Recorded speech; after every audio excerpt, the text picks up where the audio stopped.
नमस्कार दोस्तों, स्वागत है मेरे चैनल दी एक्टिव तरुण में। मैं हूं आपका दोस्त तरुण और स्वागत करता हूं म्यूचुअल फंड रिव्यू की एक और वीडियो में। देखिए, आज मैं बात करने वाला हूं क्वांट म्यूचुअल फंड हाउस की तरफ से आने वाले मिड कैप कैटेगरी के फंड की, जिसका नाम है quant mid cap fund direct growth. देखिए, अगर मैं बात करूं पिछले 5 साल के अंदर अगर किसी एएमसी ने बहुत अच्छा प्रदर्शन करा है, बहुत ज्यादा ग्रोथ करी है, तो आप क्वांट म्यूचुअल फंड हाउस का नाम लेंगे और मैं भी उसी का ही नाम लूंगा। 2019 से पहले ये क्वांट म्यूचुअल फंड हाउस था, एक छोटी सी एएमसी थी। लेकिन अब अगर मैं बात करूं 2025 में, तो ये जो एएमसी है ना, 1 लाख करोड़ से ज्यादा के इसके अंदर इन्वेस्ट। इसके quant small cap fund, quant mid cap fund, quant large cap fund, quant flexi cap fund, quant infra infra fund, ऐसे बहुत सारे फंड है जिन्होंने भाई धूम मचाई है और रिटर्न्स इतने ज्यादा दिए हैं कि लोगों की ना झोलियां भर दी। लेकिन भाई देखिए, वक्त जो होता है ना, हमेशा एक जैसा नहीं होता। वक्त हमेशा करवट लेता रहता है।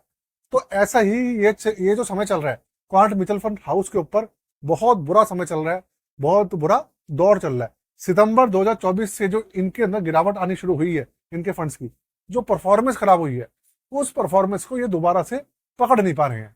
दूसरी मार पड़ रही है मार्केट की। मार्केट के अंदर इतनी गिरावट हुई है, वैसे भी गिरावट हो रही है इनके फंड में, और मार्केट की वजह से गिरावट, डबल गिरावट हो रही है। उसकी वजह से इनके फंड जो है ना, उनके रिटर्न्स की रीढ़ की हड्डी टूट गई है। समझ, आज जो मैं बात करने वाला हूं वो है क्वांट मिड कैप फंड। इसका पूरा का पूरा विश्लेषण करने वाले हैं। पूरा का पूरा रिव्यू जो है एजुकेशन पर्पस के लिए है, किसी भी तरीके का रिकमेंडेशन, एडवाइस, सजेशन बिल्कुल भी नहीं है। और स्टॉक मार्केट के अंदर जब भी आप इन्वेस्ट करते हैं तो ध्यान रखिएगा, रिस्क हमेशा बना रहता है। तो भैया सोच समझ के ही एंट्री ले, इस चीज का ध्यान रखिएगा। तो शुरू करते हैं। मैं हूं आपका दोस्त तरुण और स्वागत करता हूं मेरे चैनल दी एक्टिव तरुण में। चैनल पे पहली बार आए हैं तो चैनल को सब्सक्राइब कर लीजिएगा और बेल के आइकन को दबाना बिल्कुल भी मत भूलिएगा दोस्तों। आगे बढ़ते हैं। देखिए, क्वांट मिड कैप फंड जो है, इसका जो डायरेक्ट ग्रोथ है, जो रेगुलर प्लान है, दोनों में ज्यादा डिफरेंस नहीं है। सिर्फ एक्सपेंस रेशियो रेगुलर प्लान में 1% के आसपास ज्यादा है। बाकी थोड़ा सा एनएवी के अंदर आपको फर्क दिखेगा, रिटर्न के अंदर कोई ज्यादा फर्क नहीं है।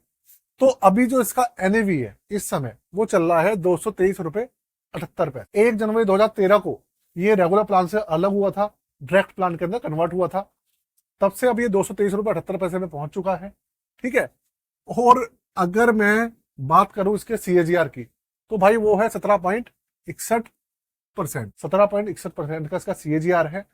और रैंकिंग जो है इसकी, वो 4 स्टार है। देखिए, इस फंड को 4 स्टार की रैंकिंग भले मिली हुई है, लेकिन अभी की कंडीशन में ना, अगर मैं आपको ऑनेस्टली बोलूं, 4 स्टार रैंकिंग के काबिल बिल्कुल भी नहीं है। ऐसा मैं क्यों कह रहा हूं, आप बने रहिए, आपको पता लग जाएगा मैं ऐसा क्यों कह रहा हूं, है ना। पिछले 3 साल के अंदर जो इसके रिटर्न्स है, वो है भैया 16.42%। 16.5% आप मान लीजिए एक मिड कैप कैटेगरी के फंड से, जो कि निकाल कर दे रहा है। बेंचमार्क इसका Nifty one mid cap 150 TRI है, जो कि दूसरे हैं सबका सेम ही है, ज्यादा फर्क नहीं है। अगर मैं इसके बेंचमार्क की बात करूं, पोर्टफोलियो की बात करूं, तो थोड़ा सा आपको बता देता हूं अभी क्या चल रहा है। पोर्टफोलियो जो है, 91% इक्विटी के अंदर पैसा लगा हुआ है, 3% डेट फंड्स है और 6% पैसा इन्होंने कैश रखा हुआ। टोटल 32 स्टॉक्स हैं। ठीक है। 8 सेक्टर्स के अंदर पैसा लगा हुआ है। और आपको बता दूं मैं कि मिड कैप के अंदर 47% पैसा है और बाकी जितना भी पैसा बचा हुआ है इन्होंने लार्ज कैप के अंदर लगाया हुआ है, जिससे कि रिस्क जो है थोड़ा सा भैया कम रहे, क्योंकि भैया लार्ज कैप थोड़े से कम गिरते हैं मिड कैप की अपेक्षा में। तो ये कहानी है। थोड़ा सा पैसा डेट फंड में भी डाला हुआ है इसी वजह से। तो पिछले 1 साल के अंदर जो इसके रिटर्न्स है, वो देखिए, माइनस में 8.757%। 8.5% माइनस में पिछले 1 साल में। देखिए, अगर मैं आपसे कहूं ना, मिड कैप कैटेगरी के कम से कम 30-35 फंड्स हैं, आप मैक्सिमम फंड कोई सा भी उठा के देखेंगे ना, तो आपको पिछले 1 साल में बहुत कम फंड ऐसे होंगे जो कि आपको नेगेटिव में दिख रहे हो, और वो भी 8.5%। क्योंकि 1 साल के अंदर मैक्सिमम जो फंड्स है हमारे स्मॉल कैप और मिड कैप, वो पॉजिटिव रिटर्न ही दे रहे हैं। बहुत ही बुरे फंड है जो कि नेगेटिव में रिटर्न दे रहे हैं। तो आप देख लो, ये नेगेटिव में चल रहा है पिछले 1 साल। दूसरी बात, पिछले 6 महीने में 16.19% गिरा है। 3 महीने में 7% की गिरावट हुई है। पिछले 1 महीने से पॉजिटिव चल रहा है 3.67। उसकी बात नहीं कर रहा मैं, तो भैया पूरे 1 साल की बात कर रहा हूँ। पिछले 1 साल से नेगेटिव में चल, मतलब कोई भी भैया किसी का भी पोर्टफोलियो में शामिल हो, ये नेगेटिव ही होगा, पक्की बात। आगे, एक्सपेंस रेशियो इसका 0.63%, ना कम है ना ज्यादा है, जस्टिफाई है।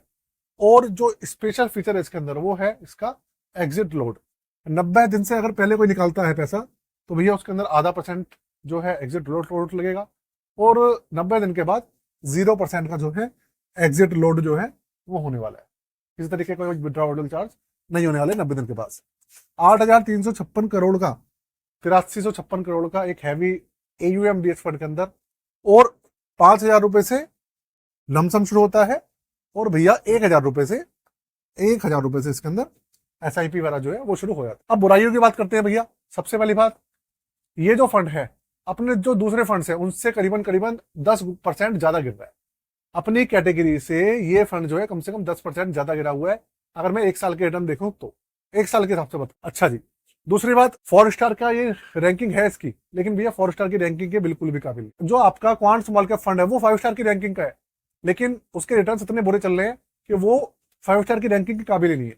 पता नहीं रैंकिंग इन्होंने पैसे देके बढ़वा रखी है, क्या कर रखी है मुझे नहीं पता, लेकिन रैंकिंग इनकी इतनी नहीं होनी चाहिए।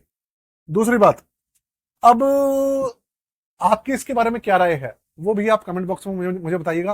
ये फंड आपके पास है या नहीं है, और अगर है तो कितने % माइनस में है, मुझे कमेंट बॉक्स के अंदर ये आप जरूर लिख के बताइएगा। ये मैं आपको एक तरीके से समझ लीजिए एक्टिविटी दे रहा हूँ। कमेंट बॉक्स में आपके पास कौन सा फंड है ये बताइएगा, और अगर ये है या आपके पास जो सा मिड कैप फंड है वो कितने % माइनस में है ये जरूर बताइएगा, जिससे कि दूसरे जो लोग हैं उनको भी पता लगे कि भैया उन्हीं का फंड नहीं गिरा है, दूसरों का भी गिरा हुआ है। ठीक है ना। और बाकी बात करें रिकवरी कब होगी, जैसे ही मार्केट बढ़नी शुरू होगी अपने आप रिकवरी हो जाने वाली है। जय